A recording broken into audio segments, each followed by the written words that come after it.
Hi hello అందరికీ నమస్కారం. Welcome to టీవీ20 ఈరోజు మీ ముందుకు తీసుకొచ్చింది ప్రత్యేక ప్రసారం. నమస్తే మేడం. నమస్తే అమ్మా. మేడం మీ పూర్తి పేరు? పి విజయలక్ష్మి. విజయలక్ష్మి గారు, మామూలుగా ఇంతకుముందు మీరు ఏం చేసేవారు?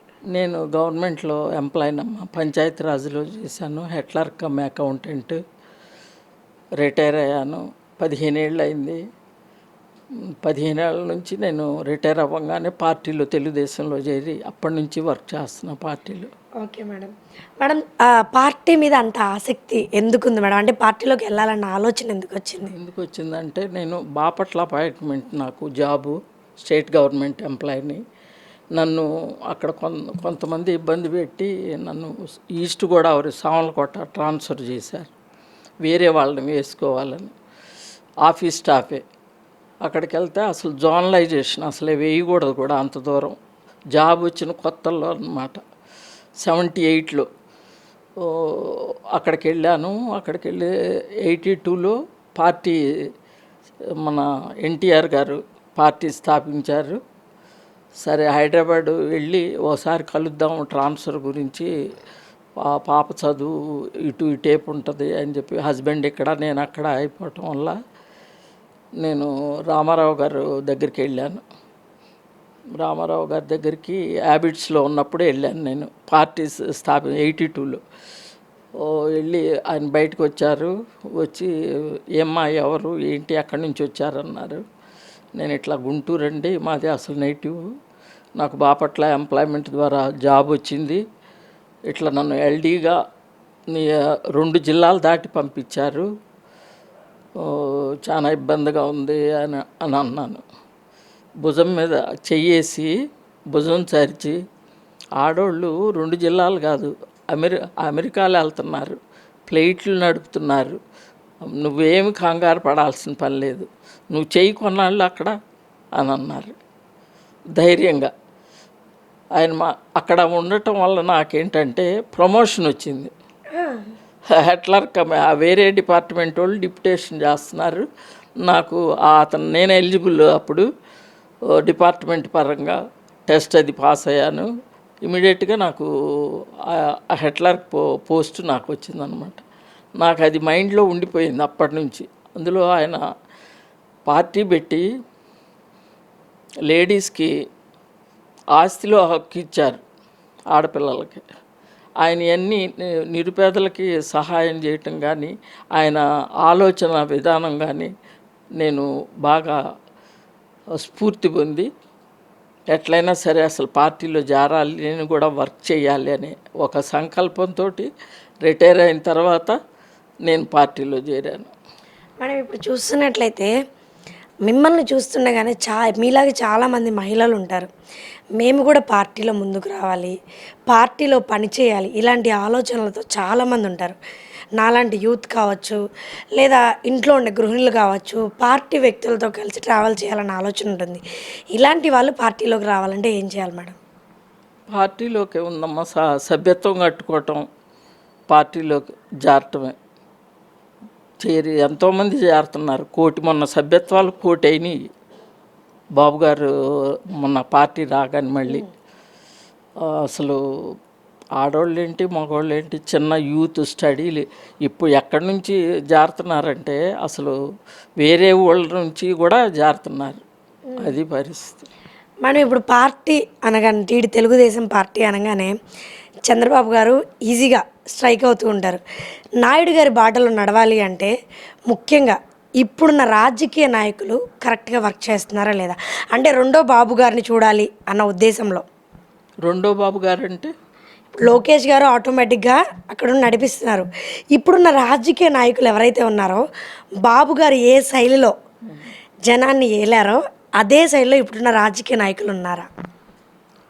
కొంతమంది సీనియర్స్ ఉన్నారమ్మా, కొత్తగా వచ్చిన వాళ్ళు నేర్చుకుంటున్నారు. అంటే ఇప్పుడు తెలుగుదేశం పార్టీ వెలుగులోకి వచ్చింది, గెలిచింది. ఎంతోమంది ఎన్నో కష్టాలు పడ్డారు గత 5 ఏళ్లలో. కష్టాలన్నీ తీరిపోయాయి. బాబు గారు వచ్చారు, మా బ్రతుకులు మారాయని ఎంతోమంది ఆశలు పెట్టుకున్నారు. కానీ చూస్తున్నట్లయితే ఎక్కడో అసంతృప్తి కనిపిస్తుంది అని మేము జనాల వద్దకు వెళ్ళినప్పుడు మాకు వినికిడిలోకి వస్తుంది. ఇప్పుడు పార్టీ వచ్చింది 10 నెలల్లో 11 నెలలు అయింది. రాగానే వాళ్ళకి అన్నీ కావాలని, వాళ్ళ కోరికలన్నీ తీరాలంటే చాలా కష్టం కదా. వాళ్ళ ఏయో మనసులో పెట్టుకొని ఆ రకంగా అసంతృప్తి చెందుతున్నారు. అన్నీ ఒక్కోటి బాబు గారు చేస్తారు. తప్పకుండా ఆయన అన్నయన్నీ చేస్తారు. పైపెచ్చు మనకి ప్రభుత్వం మన రాజధాని కానీ మన ఏదైతే పేదలకి ఏం చెయ్యాలనేది కానీ అన్నీ 1 by 1 చేసుకుంటూనే వస్తారు. అభివృద్ధిలోకి వస్తుంది మనకి ఏపీ. మేడం ఇప్పుడు జగన్మోహన్ రెడ్డికి చంద్రబాబు నాయుడు గారికి డిఫరెన్స్ ఏంటి మేడం? మా జగన్మోహన్ రెడ్డి గారు చిన్నతను, అతను తెలియదు కూడా, రాజకీయం తెలియదు అసలు. వచ్చాడు, ఒక వేలో వచ్చేసారు. వచ్చినప్పుడు చిన్న వయసులో ఎంతో వయసు ఉంది నిజంగా మాట్లాడితే. తను చాలా అభివృద్ధిలోకి రావాల్సిన వయసు. అట్లాంటిది అదేం లేకుండా, పరిపాలన అనేది లేకుండా పరదాలు కట్టుకొని పరిపాలన చేశారు. ప్రజల దగ్గరికి మరి కాలినడకన నడిచి అందరికీ ముద్దులు పెట్టి అందరినీ తట్టినోడు ప్రభుత్వం వచ్చి అతను సీఎం అయిన తర్వాత ఏ రోజైనా పరదా కట్టుకోకుండా బయటకు వచ్చారా? పరదా కట్టుకోకుండా రాలేదు ప్రజల్లోకి. ఎటువంటి అభివృద్ధి పనులు చేయలేదు. కుంటుబడి వచ్చారు. వాళ్ళ కింద ఉన్నోళ్ళు శుభ్రంగా అవినీతి అరాచకాలు చేసి బాగా డబ్బు దోచుకోవటం, దాచుకోవటం, అదే వాళ్ళు చేసింది. నేను అసలు రాజకీయాల్లోకి రావటానికి కారణం, నేను గవర్నమెంట్ జాబ్ చేశాను. గవర్నమెంట్లో జీతం పొందాను. జీతం ప్రజల సొమ్ము, అంతే కదా. రెండోది ఇప్పుడు పెన్షనర్ని, ఇది కూడా పెన్షన్ కూడా ప్రజల సొమ్మే. కనుక నేను ప్రజలకి, సమాజానికి ఉపయోగపడాలి శేష జీవితం అని నేను దీంట్లో చేరాను. ఇప్పుడు పార్టీలో చేరటానికి కారణం మెయిన్ అది కారణం అది. ఓకే, సమాజానికి ఉపయోగపడాలని. మీరు ఇందాక చూస్తున్నట్లయితే అన్నారు జగన్మోహన్ రెడ్డి గారు ఇలా ఆయన పాలన అలా జరిగిందని చెప్పి. చూస్తున్నట్లయితే 3 రాజధానులు అన్నారు, ఏవేవో వచ్చాయి, కానీ లాస్ట్కి అమరావతి నిలకడైంది. ఇప్పుడు ప్రస్తుతం ఆయన ఉన్న ఇల్లు అయితేనేమో మొత్తం ఇక్కడ కట్టుకున్నారు, కానీ ఏది శాశ్వతం కాలేదు. మరి ఇప్పుడు చంద్రబాబు నాయుడు గారు కూడా ఇల్లు కట్టుకోవడం స్టార్ట్ చేశారు. ఇల్లు తొందరగా అవుతుందా, అమరావతి రాజధాని తొందరగా అవుతుందా మేడం?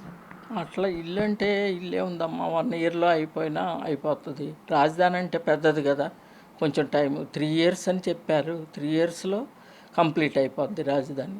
అవుతుంది. అవుతుంది మేడం ఇప్పుడు రాజధానిలో ఎలా అంటే ఎలాంటి కంపెనీలు తీసుకొస్తే బాగుంటుంది? అన్ని కంపెనీలు మంచి టీసీఎస్ అంటే ఇట్లా పెద్ద పెద్ద కంపెనీలే అన్నిటితోటి బాబు గారు మాట్లాడారు. లోకేష్ బాబు కూడా మాట్లాడి తీసుకొస్తున్నారు. మేడం ఇప్పుడున్న యువతకి ఎలాంటి హామీలు ఇవ్వబోతున్నారు? జాబు గ్యారంటీ ఉంటుంది. బయట ఊళ్ళు వెళ్లకుండా ఇక్కడే దగ్గరలోనే అన్ని ఏర్పాట్లు జరుగుతాయి. యూత్కి ఇంకంతకంటే కావాల్సిందే ఉంది. అంతే మేడం. ఇప్పుడు బాబు గారు అనగానే ఆయన వయసు చాలా పెద్దది, చాలా అనుభవజ్ఞులు.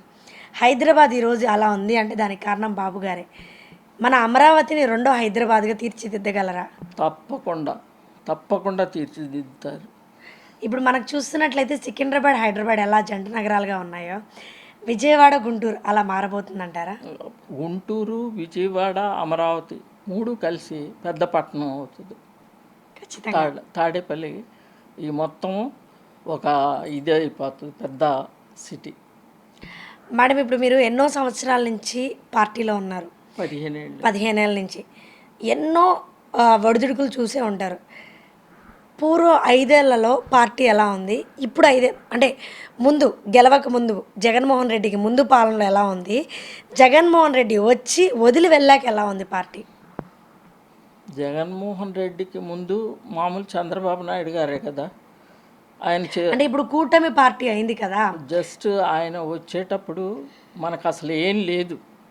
ఎట్లా తెలంగాణ ఏపీ డివైడ్ అయిపోయి కట్టుబట్టలతో వెళ్ళిపోమన్నారు. అసలు చాలా దారుణం అది.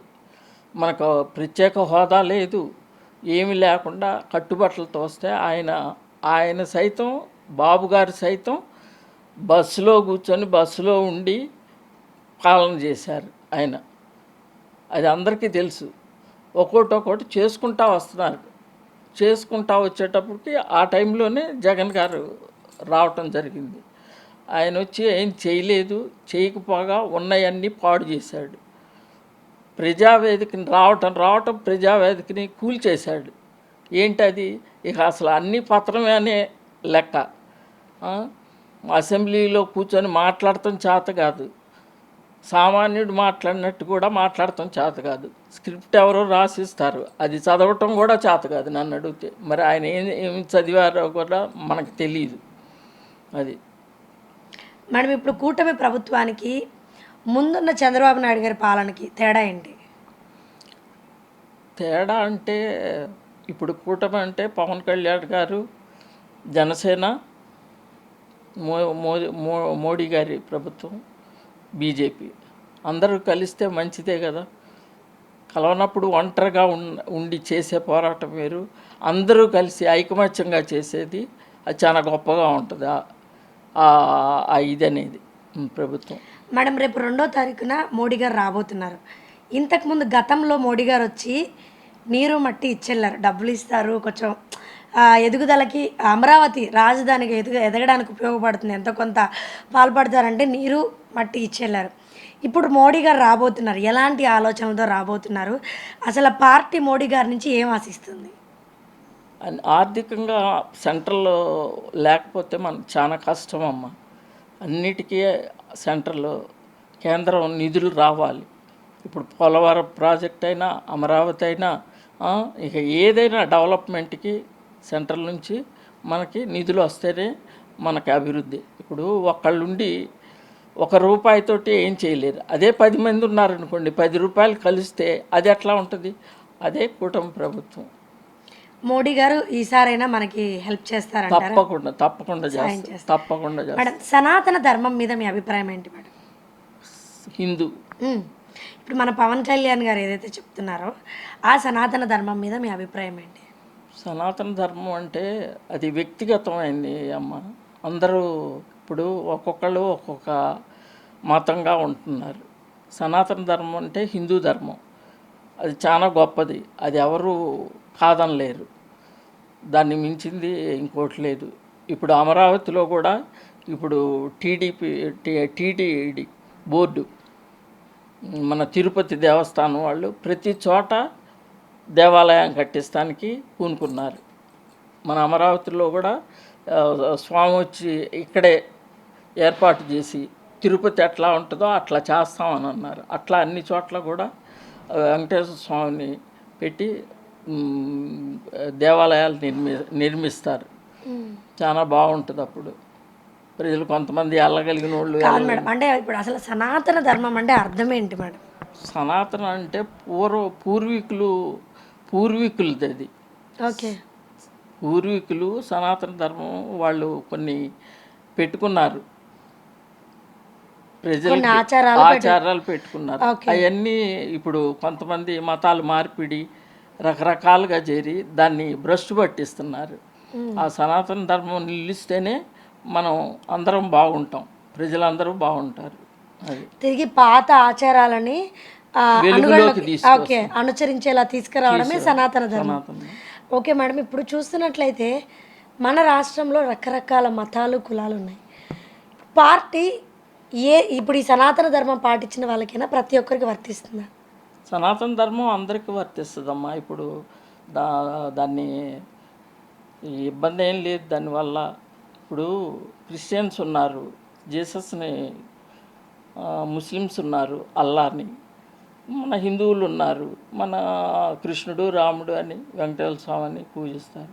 ఎవరికి వాళ్ళు ఎవరి ధర్మాన్ని వాళ్ళు పాటించుకుంటే ఎటువంటి ఇబ్బందులు ఉండవు. వాళ్ళు ఎప్పుడు ఇబ్బంది వస్తుందంటే వాళ్ళు యువతల మతాన్ని దూషించినప్పుడు కానీ, యువతల ఆచారాలని వాళ్ళు వ్యంగ్యంగా మాట్లాడినప్పుడు కానీ గొడవలు రావటం అట్లాంటివి జరుగుతాయి. ఎవరిది వాళ్ళు చూసుకుంటా, ఎవరిది వాళ్ళు చేసుకుంటా ఉంటే ఎటువంటి ఇబ్బందులు ఉండవు. మేడం ఇప్పుడు చూస్తున్నట్లయితే పార్టీలో ప్రతి ఒక్కరు హిందువులే ఉంటారు మోస్ట్లీ. కుల వివక్షత వస్తుంది దానివల్ల లేదమ్మా. అని బయట ప్రజలు ఎవరైతే ఉన్నారో కులాన్ని అనుసరించి మాకు హామీలు ఇస్తున్నారు, కులాన్ని అనుసరించి మాకు లోన్లు రావట్లేదు, ఇలా చాలా వస్తూ ఉన్నాయి. లేదు, బీసీలకి బీసీ లోన్లు, ఎస్సీలకి ఎస్సీ లోన్లు, ఇప్పుడు ముస్లిమ్స్కి కూడా వాళ్ళకు కూడా ఇస్తున్నారు. ఎలాంటి కుల మత వివక్షలు ఏమీ లేవు, ఎటువంటి ఇది లేదు. పార్టీ ప్రతి ఒక్కరికి పార్టీలో టీడీపీ చంద్రబాబు నాయుడు గారు అందరినీ సమానంగానే చూస్తున్నారు, అన్నీ బాగానే చేస్తారు. మేడం ఇప్పుడు పార్టీలో ఈ కులం వాళ్ళే రావాలి, ఈ మతం వాళ్ళే రావాలని ఏమైనా ఉందా? సమస్య లేదు అట్లాంటిది. ఎలాంటి వాళ్ళైనా ఏ కుల మతాలైనా రావచ్చు రావచ్చు రావచ్చు రావచ్చు ఏ మతం వాళ్ళైనా ఉండొచ్చు, రావచ్చు, ఇబ్బంది ఏమి ఉండదు. ఏం లేదు. Okay madam, thank you so much, చాలా బాగా చెప్పారు. మాకు లాస్ట్ కంక్లూషన్ అమరావతి మీద మీ అవగాహన ఏంటో చెప్పేసేయండి. అమరావతి అంటే పోలవరం ప్రాజెక్టు కంప్లీట్ అయిపోతుంది అని వింటున్నాము, ఇది ఆల్రెడీ ప్రాసెసింగ్ లో ఉంది. ఇది 3 yearsలో కంప్లీట్ అయిపోద్ది అమరావతి. ఎందుకంటే అమరావతి చాలా ఇబ్బంది పెట్టారు వీళ్ళు జగన్ ప్రభుత్వంలో, లేకపోతే ఎప్పుడో ఇదయ్యేది. వాళ్ళు కూడా ప్రజలు ఎట్లా భూములు ఇచ్చి చాలా ఇబ్బందులు పడ్డారు కూడా. ఇప్పుడు అటువంటిది ఏమి లేదు.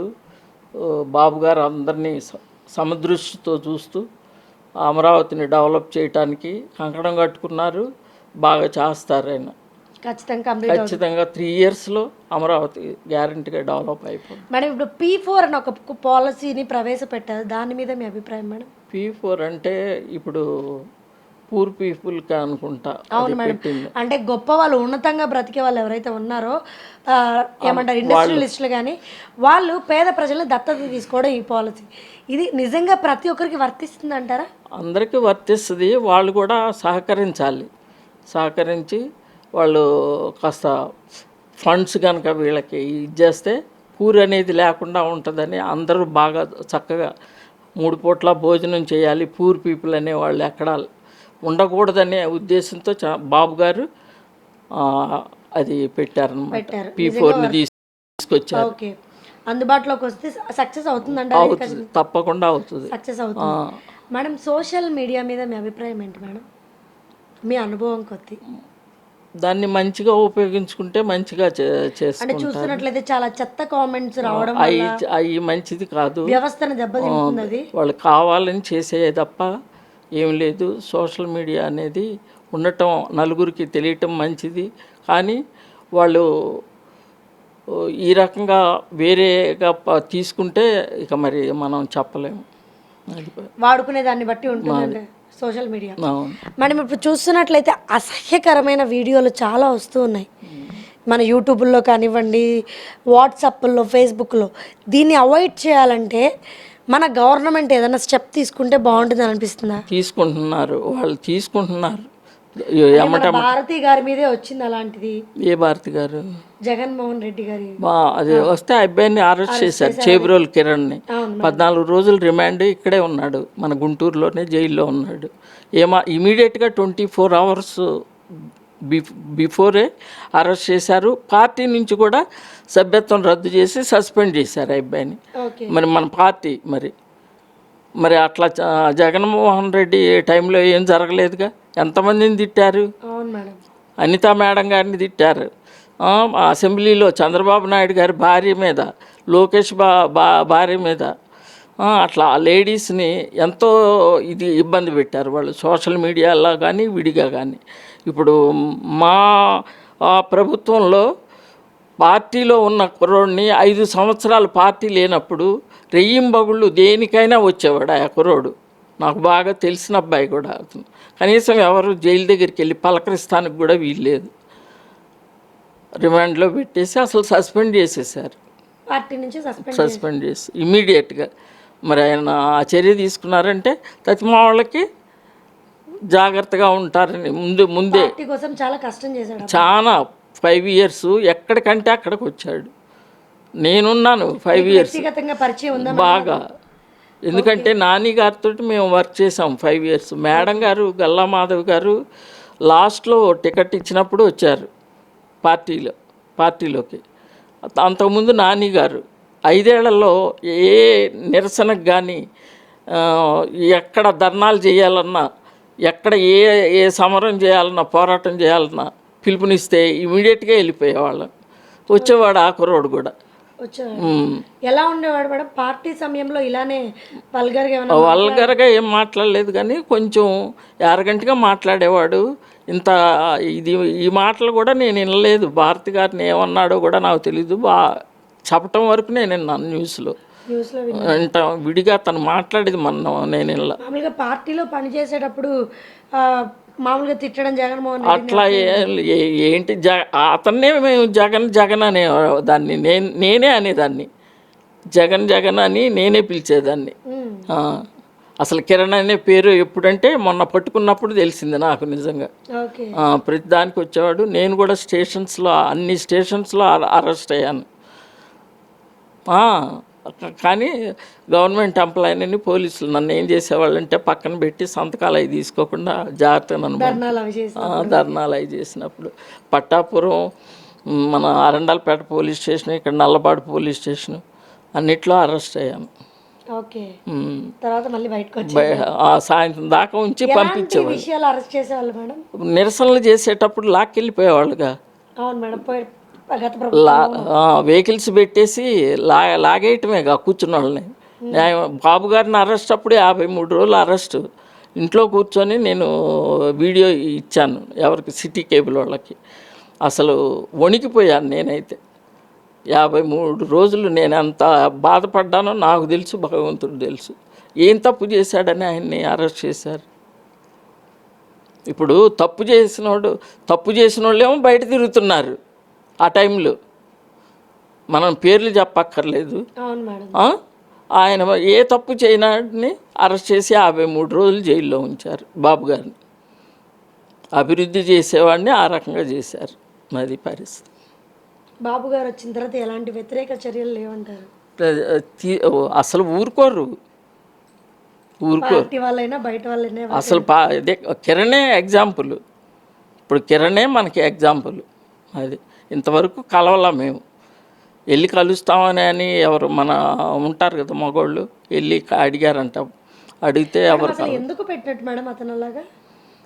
అతను మాట్లాడకూడదు, లేడీస్ని ఎవరు కూడా అసభ్యంగా మాట్లాడకూడదు. ఏ ఉద్దేశంతో భారతి గారి మీద అలా కామెంట్స్ పెట్టాడు మేడం? అదే తెలీదు, నాకైతే తెలీదు. దేని మీద వినికిడిలోకి ఏమన్నా వినికిడిలోకి రాలేదు, నేను వినలేదు. కానీ పెట్టాడు, అసభ్యంగా పెట్టాడు, అసభ్యంగా. అది కూడా నేను చూడలేదు. న్యూస్లో వింటాం ఇమ్మీడియట్గా అరెస్ట్ అయ్యాడని తెలిస్తే పేపర్లో చూడటం, ఆ అబ్బాయి పలానా అని అప్పుడు తెలిసింది నాకు. ఓకే, అప్పుడు దాకా మీకు కూడా తెలియదు? నాకు తెలియదు. Okay madam, thank you so much. మీరు మీ టైంని మాకు స్పెండ్ చేసి పార్టీ విషయాలు మాకు చెప్పినందుకు థ్యాంక్ యూ సో మచ్. మరి రేపు మేడం బాబు గారికి బర్త్డే, పుట్టినరోజు. ఆయనకి 75 వచ్చింది. నేను ఇప్పుడు 77లోకి వెళ్తాను. ఇప్పుడు 76, జూలై 10న నా పుట్టినరోజు. నాకంటే 2 ఏళ్ళు చిన్న బాబు గారు. మా తమ్ముడు. ఓకే, నేను అనుకున్నదే మీరు చెప్పారు. ఆయనకి పుట్టినరోజు శుభాకాంక్షలు తెలియజేస్తున్నాను మీ టీవీ తరఫున. నిండు 100 ఏళ్ళు ఆయురారోగ్యాలు అష్టైశ్వర్యాలతోటి ఉన్నత పదవులు చేస్తూ దేశాన్ని అభివృద్ధి పదంలో నడిపిస్తూ ఈ మన ఏపీ గవర్నమెంట్ని, ప్రభుత్వాన్ని చక్కగా తీర్చిదిద్దుతారని ఆశిస్తూ ముగిస్తున్నాను. Thank you so much madam. ఇది ఇవాళ ప్రత్యేక ప్రసారం. రేపు మరొక ప్రోగ్రాంలో మళ్ళీ కలుసుకుందాం. అంతవరకు సెలవు. మీ గీతిక. బాయ్.